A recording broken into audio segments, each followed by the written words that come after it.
India TV YouTube channel को subscribe करें और बेल आइकन दबाएं।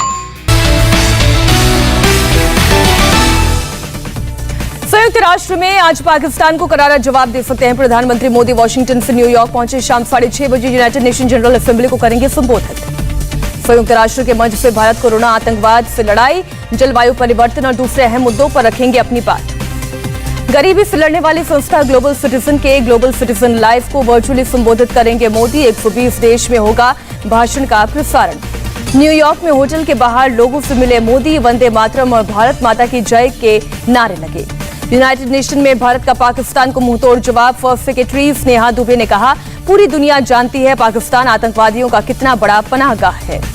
पाकिस्तान के आतंकवाद समर्थक होने की बात उठाई। भारत ने कहा, आतंकियों को पनाह देना, मदद करना और समर्थन करना पाकिस्तान के इतिहास और नीतियों में शुमार है। भारत ने संयुक्त राष्ट्र के मंच पर कहा कि पाकिस्तान वैश्विक मंच का इस्तेमाल झूठ और फरेब फैलाने के लिए कर रहा है। इमरान खान आतंकवाद से पीड़ित होने का ढोंग करते हैं। यूनाइटेड नेशन में इमरान खान के झूठ पर भारत का जवाब। भारत के फर्स्ट सेक्रेटरी स्नेहा दुबे ने कहा, जम्मू कश्मीर और लद्दाख हमारे थे, हैं और रहेंगे। भारत ने यूनाइटेड नेशन में कहा, पाकिस्तान के अवैध कब्जे में शामिल हिस्सा भी भारत का हिस्सा। भारत ने कहा, भारत की जमीन पर अवैध कब्जे को फौरन खाली करे पाकिस्तान। संयुक्त राष्ट्र में पाकिस्तान ने फिर अलापा कश्मीर का राग। 24 मिनट के भाषण में 6 मिनट तक भारत को धमकी दी, 10 मिनट तक की तालिबान की वकालत। यूनाइटेड नेशंस जनरल असेंबली में रिकॉर्डेड भाषण में इमरान खान ने दी भारत को धमकी। कहा, बातचीत का माहौल नहीं बनाया तो फिर युद्ध होगा। इमरान खान ने की तालिबान को मान्यता देने की जोरदार वकालत। मान्यता नहीं देने पर अंजाम भुगतने की भी दी गीदड़ भभकी। इमरान ने इस्लामोफोबिया का रोना भी रोया। कहा, दुनिया इसे रोकने के लिए सम्मेलन बुलाए। 4 देशों की क्वाड बैठक में बोले प्रधानमंत्री मोदी, 2004 की सुनामी के बाद 4 देश एक बार फिर साथ आए। कोरोना काल में मानवता के लिए एकजुट हुए।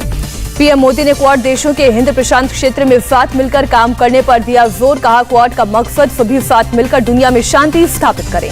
क्वाड मीटिंग में मोदी ने कहा, क्वाड एक तरह से फोर्स फॉर ग्लोबल गुड्स की भूमिका में काम करेगा। हमारा quad vaccine initiative Indo Pacific देशों की बड़ी मदद करेगा।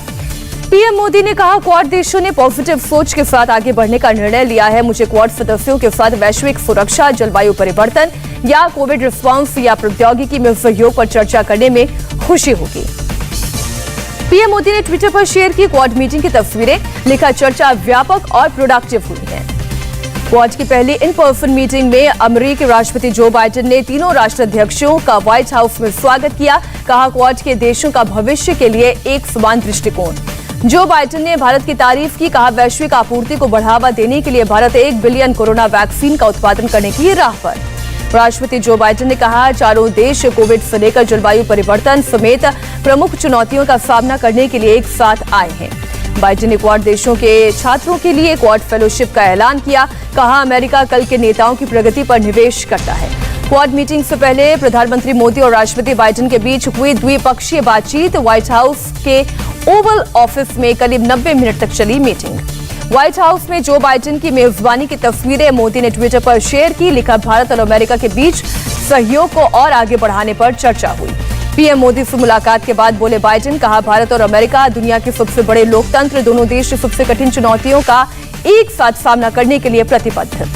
विदेश सचिव हर्षवर्धन श्रृंगला का बयान। कहा, अमेरिका ने यूएनएससी में भारत की स्थायी सदस्यता का किया समर्थन। बाइडेन ने साफ किया, भारत को मिले संयुक्त राष्ट्र सुरक्षा परिषद में स्थायी सदस्यता।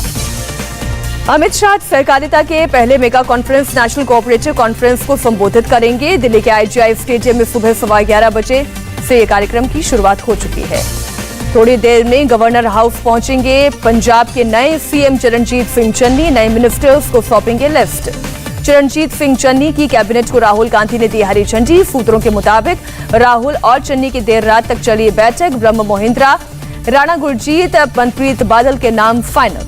नए मंत्रिमंडल में सिद्धू समर्थक विधायकों को तरजीह। प्रगट सिंह, कुलजीत सिंह नागरा, तृप्त राजेंद्र सिंह बाजवा को भी मिलेगा मौका। अरुणा चौधरी, रजिया सुल्ताना, राजकुमार वेरका के भी नाम शामिल। चन्नी मंत्रिमंडल से अमरिंदर सिंह के करीबी मंत्रियों की छुट्टी। बलबीर सिंधु, राणा गुरमीत सोडी, गुरप्रीत सिंह कांगड़ की छुट्टी। साधु सिंह धर्मसोत और सुंदर श्याम अरोड़ा भी हटाए जाएंगे। पंजाब के बाद राजस्थान में भी सियासी हलचल तेज। राहुल और प्रियंका गांधी से मिले सचिन पायलट। एआईएमआईएम के अध्यक्ष असदुद्दीन ओवैसी का प्रयागराज दौरा, इस्लामिया कॉलेज में करेंगे सभा को संबोधित, 4 मज़ारों पर जियारत भी करेंगे। अखिलेश यादव ने ओबीसी की गणना को लेकर साधा बीजेपी पर निशाना, ट्वीट कर कहा ओबीसी को जनसंख्या के अनुपात में हक नहीं देना चाहती बीजेपी। उत्तर प्रदेश में माफियाओं के खिलाफ सीएम योगी का ऑपरेशन जारी, मऊ में गिराया गया अवैध रूप से बना मॉल, पुलिस ने कार्रवाई से पहले कोर्ट का फैसला पढ़कर सुनाया। मुख्तार अंसारी का करीबी है मॉल का मालिक उमेश सिंह, मुन्ना सिंह हत्याकांड में आरोपी है उमेश।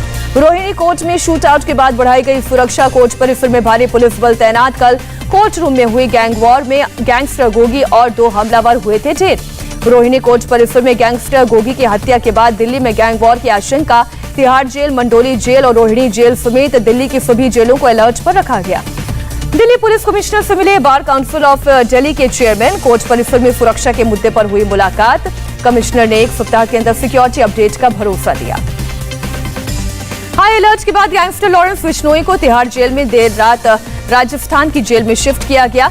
तिहाड़ की 1 नंबर जेल में बंद था लॉरेंस बिश्नोई। श्रीनगर में डल लेक के ऊपर पहली बार भारतीय वायुसेना ने दिखाया दम, झील के ऊपर सुखोई 30 MKI और MiG-21 बाइफल ने दिखाई ताकत भरी उड़ान। वायुसेना के पैराट्रूपर का अद्भुत साहस, चिनूक हेलीकॉप्टर की ताकत भी देखने को मिली। आसमान में सूर्य किरण ने भी बनाए अलग अलग फॉर्मेशंस। आजादी के अमृत महोत्सव का जश्न मना रही है वायुसेना। कल डल लेक पर वायुसेना का एयर शो का आयोजन, आज वायुसेना ने एयर शो की रिहर्सल की। गाजियाबाद में एक बड़े हत्याकांड का हुआ पर्दाफाश, प्रॉपर्टी के लालच में लीलू नाम के एक शख्स ने 20 साल में 5 हत्याएं की। छत्तीसगढ़ के कोरबा में शराबी टीचर का वीडियो वायरल, नशे में धुत, फर्श पर बेसुध पड़ा टीचर किया गया सस्पेंड। 7 अक्टूबर से खुलेंगे महाराष्ट्र के सभी धार्मिक स्थल, कोरोना केस कम होने के बाद राज्य सरकार ने लिया फैसला। गरबा के लिए गुजरात के राजकोट में तैयारियां तेज, लेकिन कोरोना के कारण गरबा की ड्रेस की डिमांड हुई कम। नमस्ते, मैं हूं मीनाक्षी जोशी। वीडियो और खबरों से अपडेट रहने के लिए India TV YouTube channel subscribe करें, बेल आइकन दबाना ना भूलें। जुड़े रहें इंडिया टीवी के साथ।